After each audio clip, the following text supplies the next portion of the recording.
kadang-kadang kita tidak menyadari bahwa kita sedang berfilsafat. Sama seperti kita berpancasila. Banyak orang yang mengatakan saya tidak setuju dengan Pancasila, tapi sebenarnya mereka melakukan sesuatu yang sebenarnya secara substantif, yaitu Pancasila kan. Iya. Percaya pada Tuhan, masih mau menolong orang, mau berteman dan berinteraksi dengan orang-orang dan teman-teman beda, yaitu Pancasila.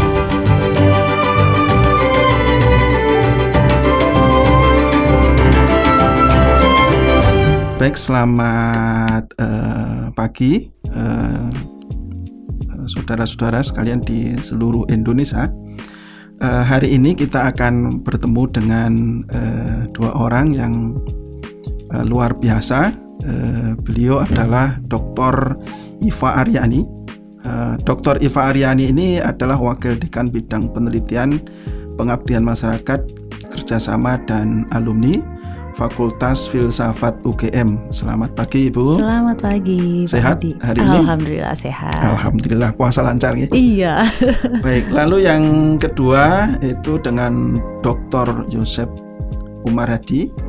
Beliau juga adalah alumni Fakultas Filsafat UGM dan sekarang menjadi Direktur Institut Filsafat Pancasila. Selamat pagi Pak Yosef. Selamat pagi Pak Puji. Ya, terima kasih. Sehat ya Pak Yosef? Sehat, alhamdulillah sehat. Baik, pendengar dimanapun berada, hari ini spesial bagi Institut Filsafat Pancasila dan juga Fakultas Filsafat UGM karena beberapa hari yang lalu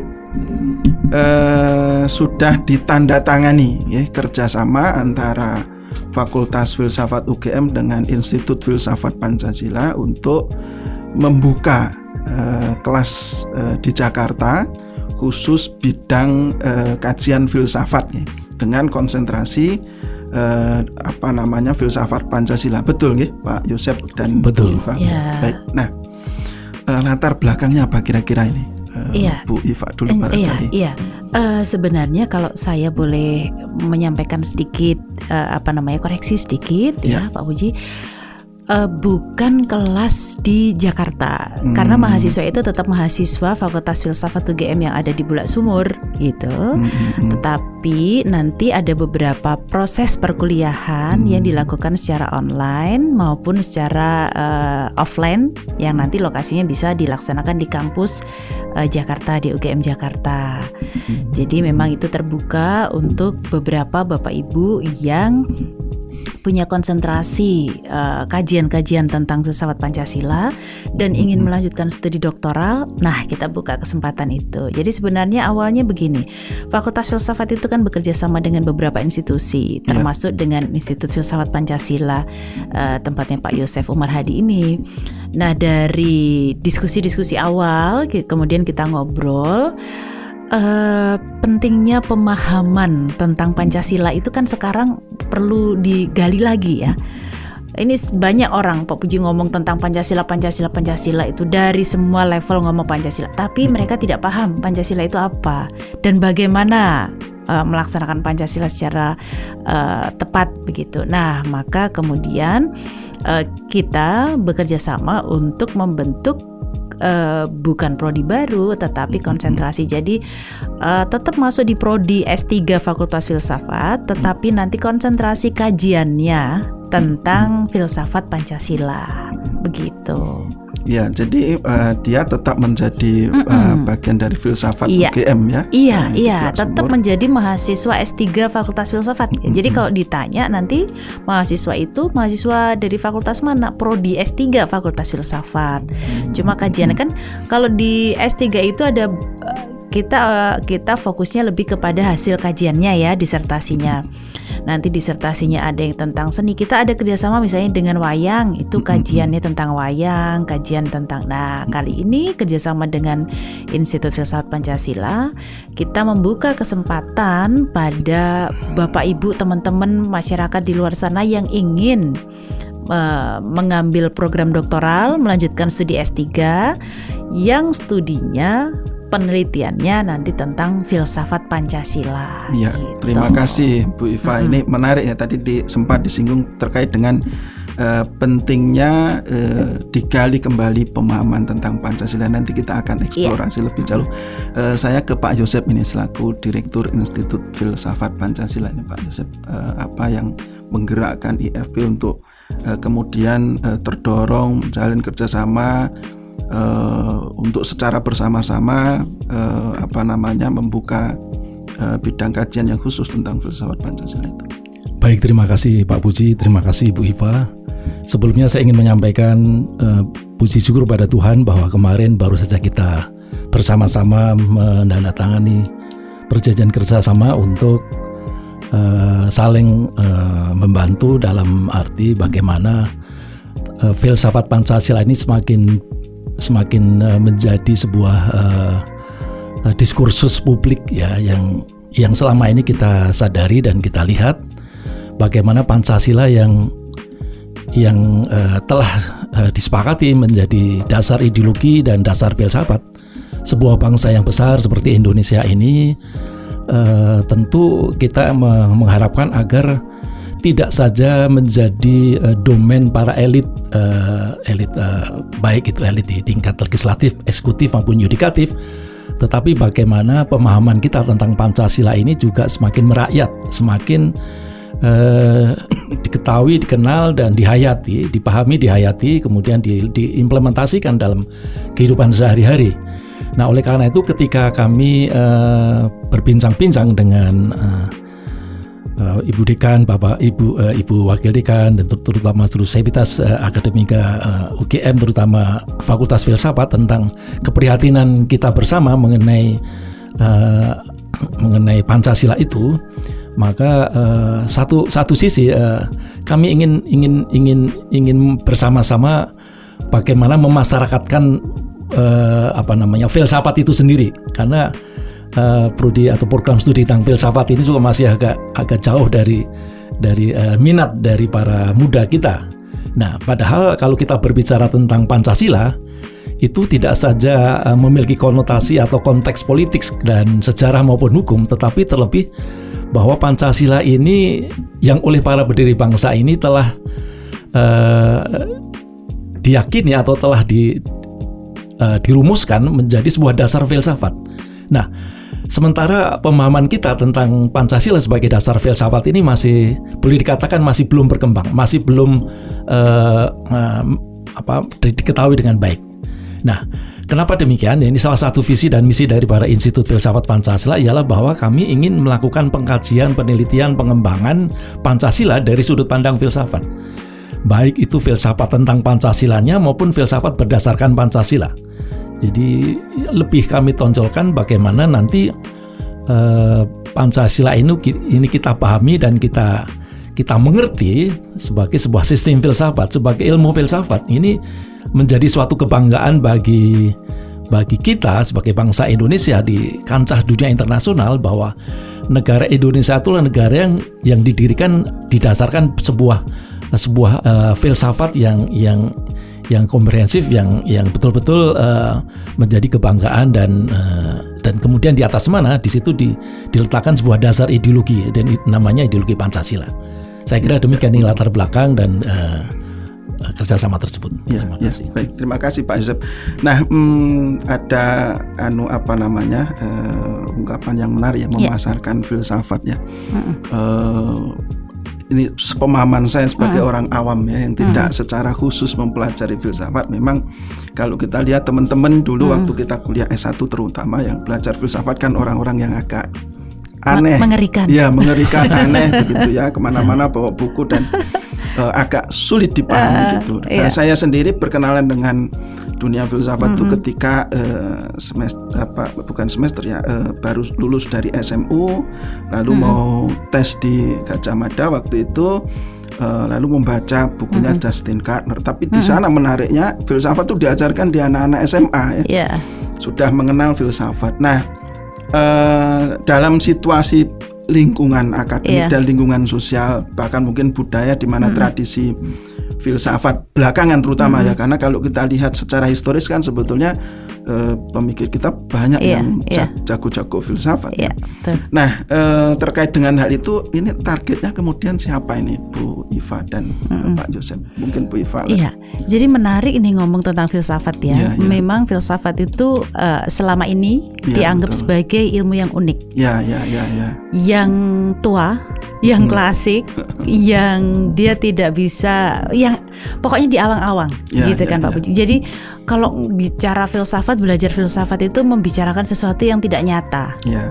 Sama seperti kalau ngomongin Pancasila itu juga membicarakan sesuatu yang cuma ideal.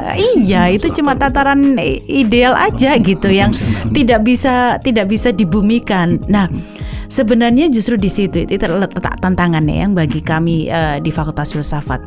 Kita di Fakultas Filsafat sekarang banyak lebih mengembangkan penelitian-penelitian tentang applied philosophy. Jadi kita ingin menunjukkan pada masyarakat semua generasi, karena sebenarnya Pak Puji, kalau kita rasa-rasakan ya Pak Yosef ya, dalam setiap sendi kehidupan kita itu kan berfilsafat. Iya, betul. Iya kan? Iya, betul. Budaya kita juga berfilsafat. Betul, apapun yang kita lakukan, baik itu sebagai individu, kaitannya dengan Tuhan gitu ya, kehidupan religi, kaitannya dengan masyarakat, kan kita berfilsafat. Cuma kadang-kadang kita tidak menyadari bahwa kita sedang berfilsafat, sama seperti kita berpancasila. Banyak orang yang mengatakan saya itu anti Pancasila, saya tidak setuju dengan Pancasila, tapi sebenarnya mereka melakukan sesuatu yang sebenarnya secara substantif, yaitu Pancasila kan. Betul. Percaya pada Tuhan, masih mau menolong orang, mau berteman dan berinteraksi dengan orang-orang dan teman-teman beda, yaitu Pancasila, meskipun dia tidak memahami konsep Pancasila itu secara tekstual. Sebenarnya kan sama ya antara filsafat dengan Pancasila itu problemnya. Nah, maka kembali kepada pertanyaan tadi Pak Puji, applied philosophy ini menjadi penting untuk memperkenalkan filsafat pada generasi muda sekarang. Kami sekarang sedang merujuk ke sana. Bahkan ini yang terbaru, Fakultas Filsafat bekerja sama dengan UNESCO, itu kita menyusun rumusan ethics untuk artificial intelligence, tetapi kaitannya dengan ideologi Pancasila. Sekarang kalau kita lihat kecanggihan teknologi itu kan kalau dibiarkan bisa lepas nggak tahu kemana itu. Betul.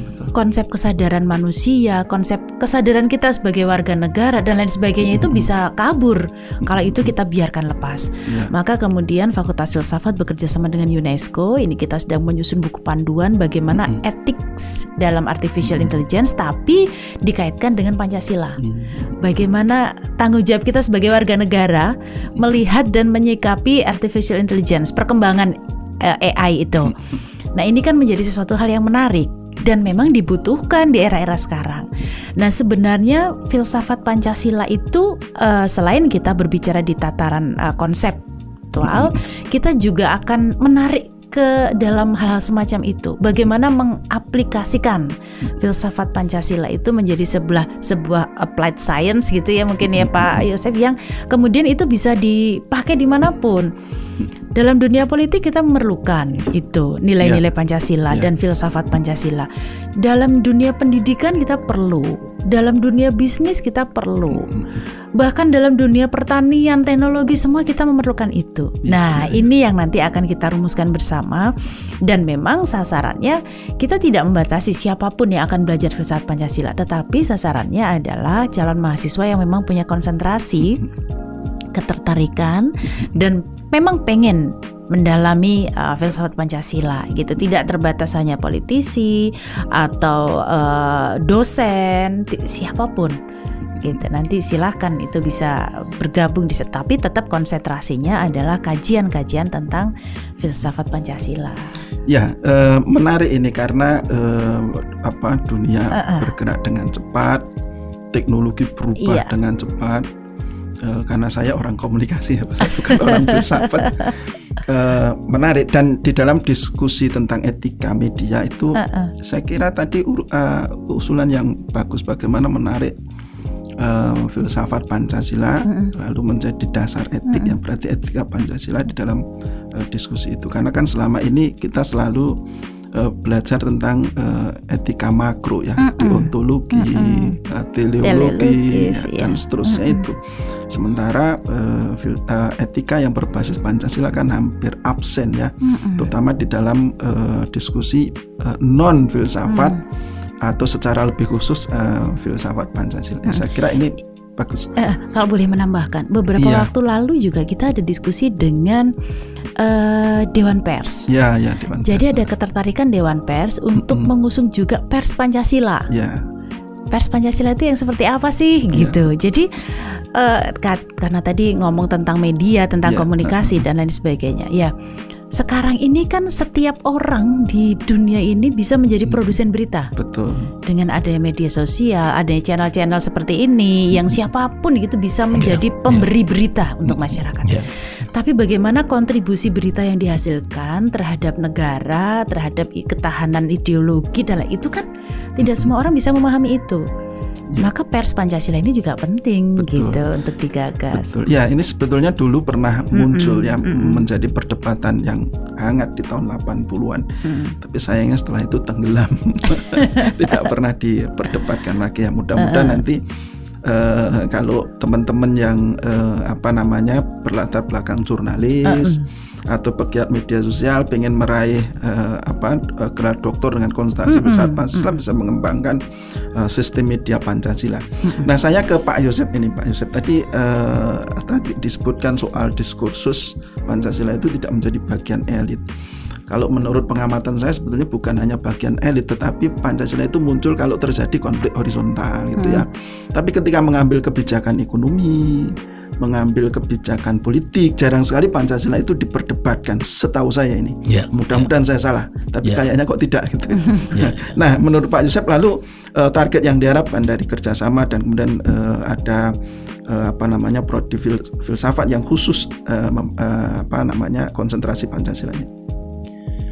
Ya, jadi target kami sebenarnya pertama tidak saja kaitannya dengan bagaimana Pancasila sebagai sistem filsafat, sebagai suatu filsafat yang dihayati dan dihidupi oleh bangsa dan negara ini. Tentu perlu ada sebuah lembaga atau mungkin juga suatu saat menjadi sebuah program studi tersendiri tentang filsafat Pancasila itu, sehingga supaya apa? Supaya pengertian kita, pemahaman kita Pancasila sebagai filsafat itu menjadi sebuah ilmu yang kokoh, yang kuat dan bisa kita tawarkan atau kita buka kepada dunia internasional bahwa Pancasila itu sejatinya adalah sejajar dengan filsafat-filsafat lainnya di dunia ini yang juga digunakan oleh negara-negara lain untuk menjadi sebuah dasar bagi sebuah kehidupan politik atau kehidupan masyarakat mereka, begitu ya. Kita memiliki tersendiri mengenai identitas karakter daripada Pancasila sebagai filsafat tadi. Oleh karena itu saya kira perlu yang saya sebutkan mengapa saya mengajak atau kita bersama-sama memiliki suatu keprihatinan yang sama, tujuan yang sama, di mana UGM dan Institut Filsafat Pancasila. Pertama, kita ingin bahwa memasyarakat filsafat dulu, cara berpikir filsafat dan bagaimana filsafat itu menjadi suatu cara hidup dari kita sekalian sebagai warga dan bangsa ya. Artinya apa? Karena filsafat itu kan titik tolaknya pada rasional ya, dari sisi rasionalisme dan tentu empirisme juga ya. Segala sesuatu yang kita lakukan harus sifatnya rasional, kan begitu. Nah, yang mengajak kita berpikir rasional itu adalah filsafat. Dan rasionalitas itu tidak hanya rasionalitas pada umumnya, tetapi rasionalitas yang didasarkan pada nilai-nilai Pancasila. Nah, oleh karena itu pertama, kecuali bagaimana belajar filsafat itu menjadi daya tarik bagi rakyat, bagi masyarakat, bagi generasi muda untuk berpikir jernih, sistematis dan rasional, masuk akal begitu, tetapi juga kemasuk akalan rasionalitas itu didasarkan sebuah nilai-nilai yang menjadi kesepakatan kita, yaitu Pancasila tadi. Itu yang pertama. Nah, oleh karena itu tentu yang paling mendesak sebenarnya kami ingin membuka atau kami mendukung keinginan atau rencana UGM itu untuk membuka seluas-luasnya, selebar-lebarnya bagi siapapun untuk belajar filsafat.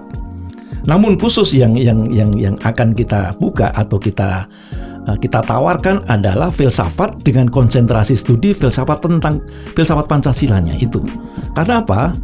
Karena kita belum ada ini di negara ini, dan kita berharap eksistensi negara kita ini kan selama-lamanya. Artinya ya kalau itu kita harapkan demikian, maka harus ada sebuah lembaga yang akademis yang betul-betul menyediakan dan mengkaji, meneliti dan terus mengembangkan, mendiskursuskan tentang Pancasila sebagai filsafat tadi. Sementara saya tidak bicara tentang politik dan hukum maupun sejarah ya tentang Pancasila, tetapi lebih konsentrasi pada itu. Kemudian yang ketiga, sebenarnya kalau tadi bagaimana kita mencoba untuk mensosialisasikan, membumikan dan menginternalisasikan Pancasila kepada setiap orang, kepada setiap lembaga, sebenarnya kalau kita menyadari sebagai warga negara dan bangsa Indonesia itu kita harus mencapai pada sebuah pemahaman siapakah saya ini sebagai orang Indonesia itu.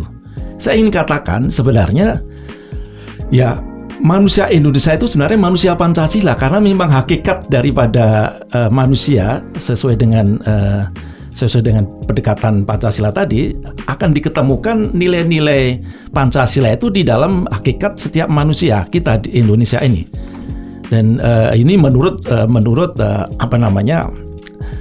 para pendahulu kita yang sudah mendalami dan memahami dengan baik tentang Pancasila dari sudut baik secara rasional maupun secara empiris ya. Baik itu saya mengacu pada Pak Notonegoro, Profesor Notonegoro yang sekarang menjadi andalan dan dari Fakultas Filsafat UGM, maupun juga dari Diarkara yang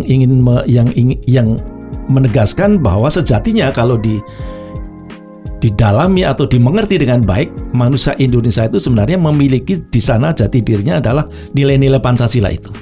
Nah, oleh karena target daripada kami jangka panjang bagaimana mengajak atau membawa pada manusia Indonesia itu sampai pada pengertian tentang manusia Pancasila.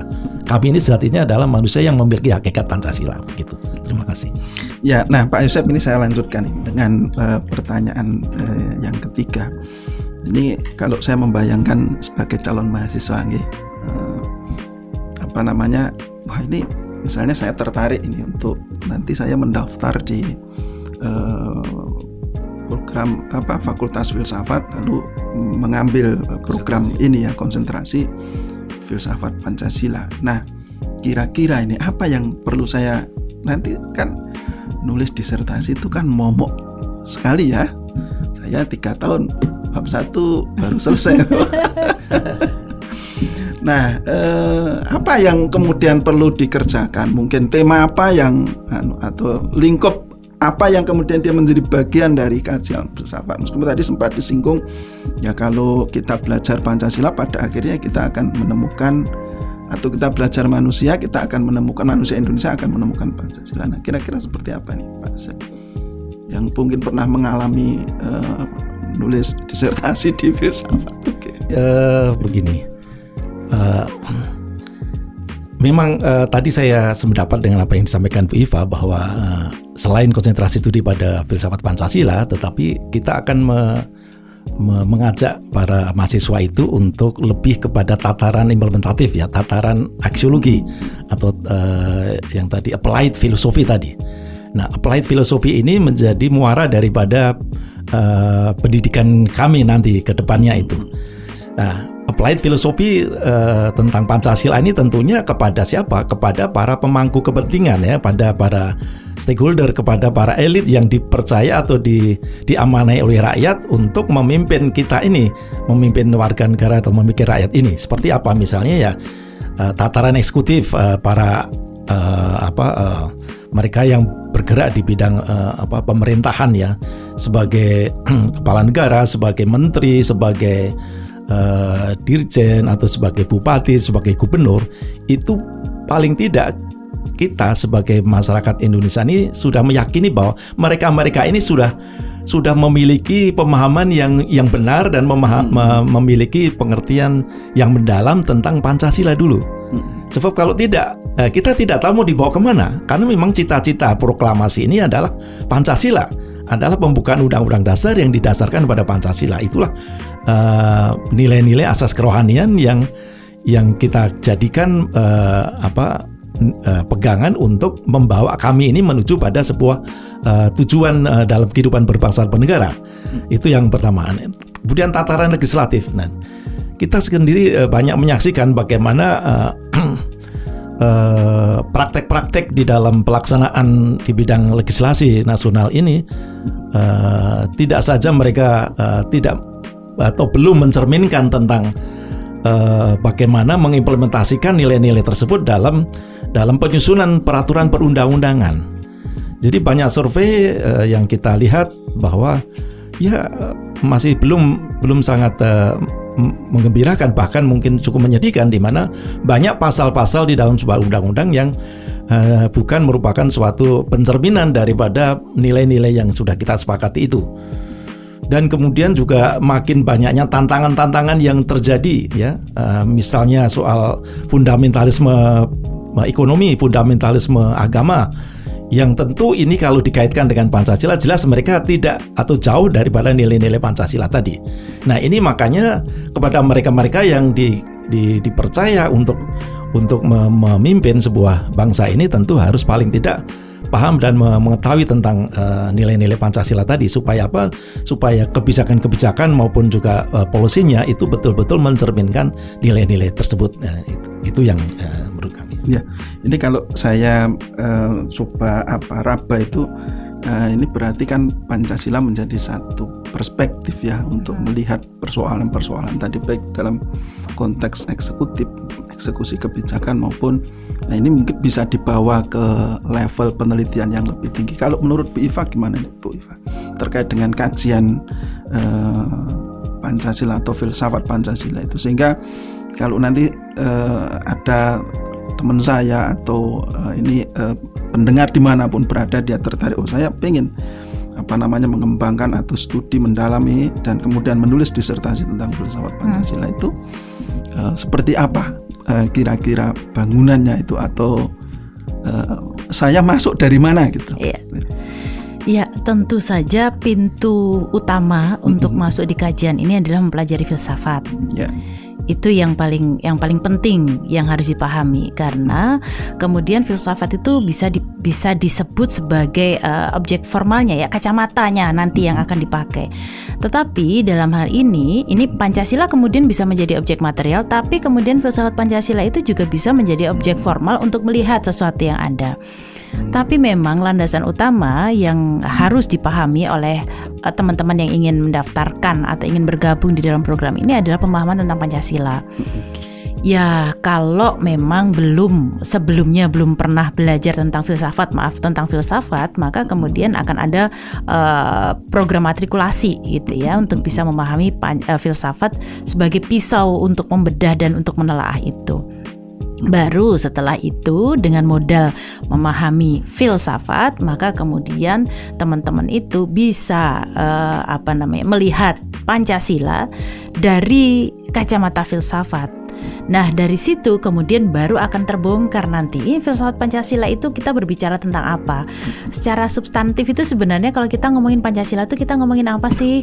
Kalau zaman saya dulu kan ada penataran. Apakah penataran itu cukup menjawab kebutuhan masyarakat di Indonesia, warga negara di Indonesia tentang rasa keingintahuan dan kebutuhannya tentang ideologi dan lain sebagainya. Nah, itu nanti baru akan terjawab setelah ada kajian-kajian filosofis dari Pancasila. Baru kemudian seperti tadi yang disampaikan oleh Pak Yosef, aksiologisnya nanti kemudian aplikasinya ini bisa diterapkan di mana. Maka kemudian berbicara tentang filsafat Pancasila, kita pasti akan membahas tentang metafisikanya dulu, asal usulnya, bagaimana dan apa sebenarnya Pancasila. Itu kan pertanyaan yang memang harus dijawab dulu. Pancasila itu apa toh? Apa sebenarnya Pancasila?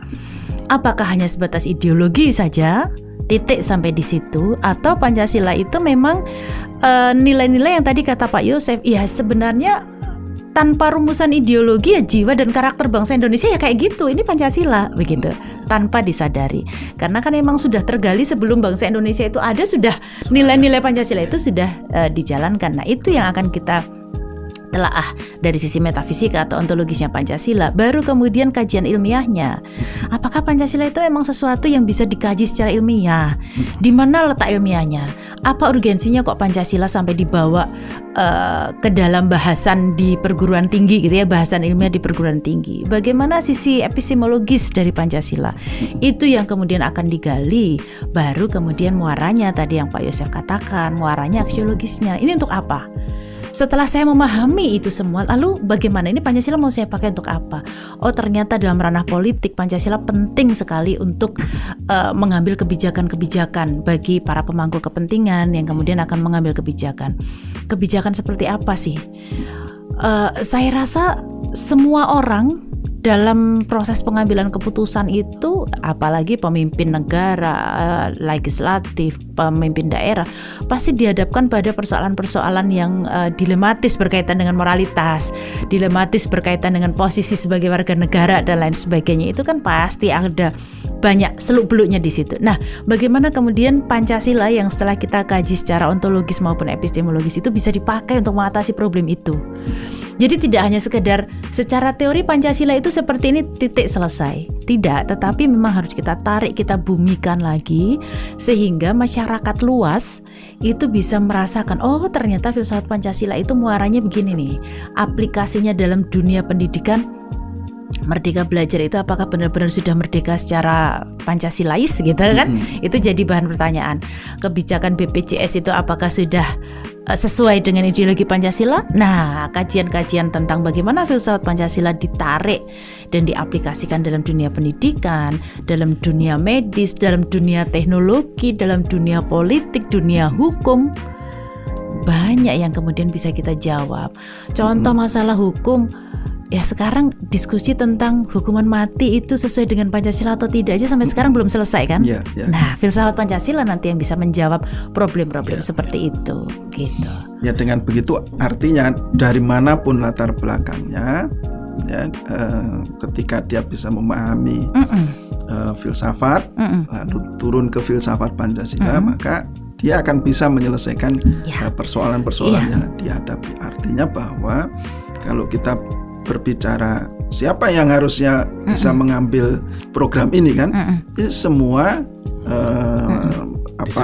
disiplin, semua disiplin, terutama pihak yang menaruh perhatian pada filsafat, persoalan-persoalan bangsa dan ya, sebagainya. karena hampir semua persoalan kan sebetulnya harus dikaji secara filosofis sebelum diambil sebuah kebijakan ya, atau kebijakan. Semua disiplin kuncinya adalah ketertarikan terhadap Pancasila. Ya, nah, betul. itu.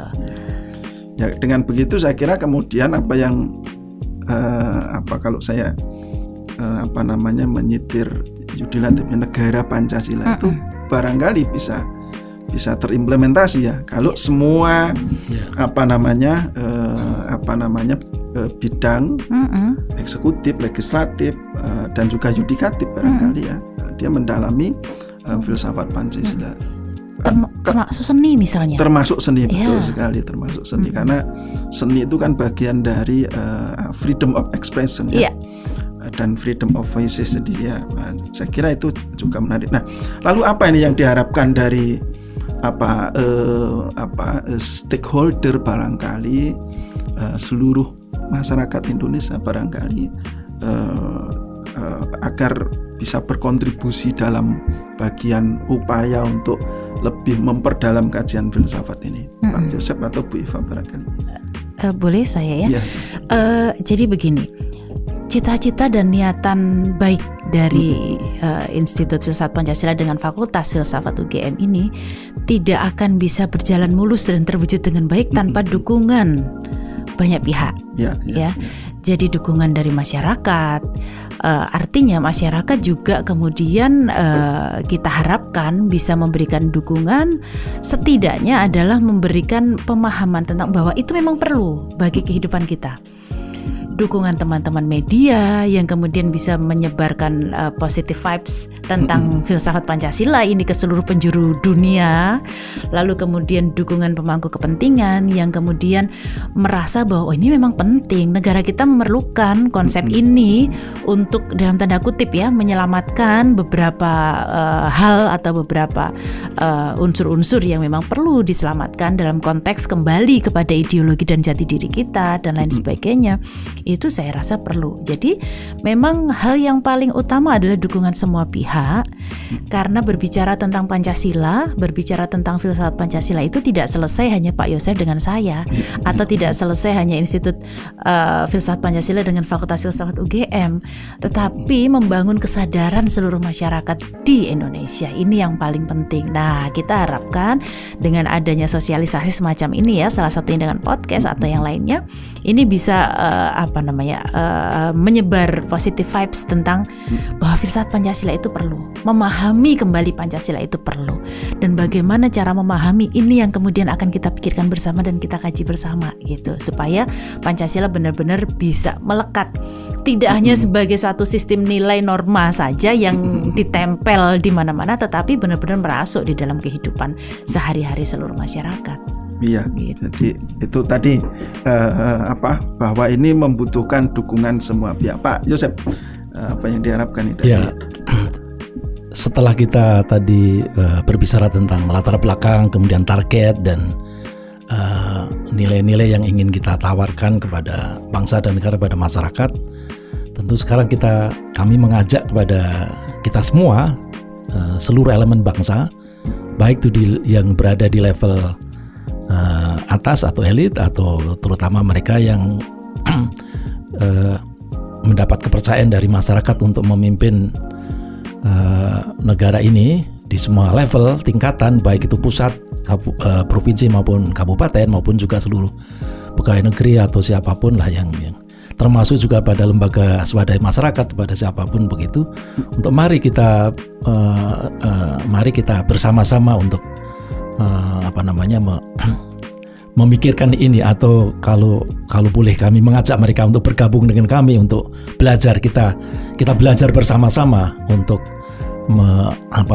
membulatkan ini, memperkuat ini, atau mengembangkan tentang nilai-nilai yang kita sebut Pancasila tadi ya. Itu tentu sebenarnya dari sudut pandang tugas, tentu ini merupakan otoritas atau kewenangan, atau sebenarnya ini adalah pemerintah, adalah pemangku kepentingan yang untuk perlunya melakukan ini gitu ya, membuka ini. Tetapi kami sebagai warga negara juga ikut merasa bertanggung jawab juga untuk bagaimana Pancasila ini menjadi betul-betul nilai-nilai yang dihidupi, dihayati, dan diimplementasikan oleh setiap orang begitu. Sehingga oke lah, barangkali mungkin kita mulai dari kami, untuk tentu kami membutuhkan dukungan dari pihak-pihak terutama yang memiliki otoritas untuk mendukung ini, baik itu apakah di kementerian maupun juga di lembaga yang disebut Badan Pembinaan Ideologi Pancasila (BPIP), atau juga bahkan di tataran kementerian-kementerian lain, maupun juga lembaga kepresidenan, maupun juga lembaga ketahanan nasional, untuk marilah kita bersama-sama bahwa Pancasila ini sangat penting karena kita terus-menerus dihadapkan pada persoalan-persoalan yang tidak kecil. Yang tadi baru saja Bu Eva menyampaikan, revolusi industri telekomunikasi yang sekarang pada tataran sampai ke generasi 5, pada artificial intelligence dan sebagainya, itu memerlukan sebuah rumusan-rumusan etika yang tentu etika mana yang mau kita gunakan ya tidak ada lain kecuali sesuai dengan karakter dan nilai-nilai kita, yaitu Pancasila, etika Pancasila lah. Dan ini kan memerlukan suatu pengkajian, penelitian, dan kemudian kita merumuskan solusinya. Etika seperti apa kalau kita menghadapi perkembangan teknologi seperti ini? Belum lagi di bidang-bidang lain ya, yang apakah di bidang yang kemarin sedang muncul persoalan yang sangat ramai, masalah kemanusiaan, masalah olahraga, masalah pertandingan sepak bola yang kemudian menghebohkan. Ini kan perspektif Pancasila sebagai ideologi maupun sebagai filsafat itu kan diperlukan sekali. Yang benar yang mana? Ini kan rakyat bingung.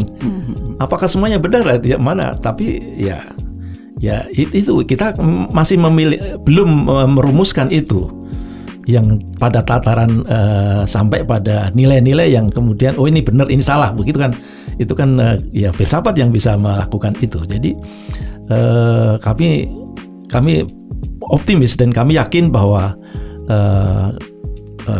rencana ini nanti akan kita tentu saja berharap Tuhan meridhoi dan merestui kita semua, tetapi juga kepada para pemangku kepentingan itu kami ingin sampaikan ini supaya ini menjadi milik kita semua, menjadi kepentingan kita semua.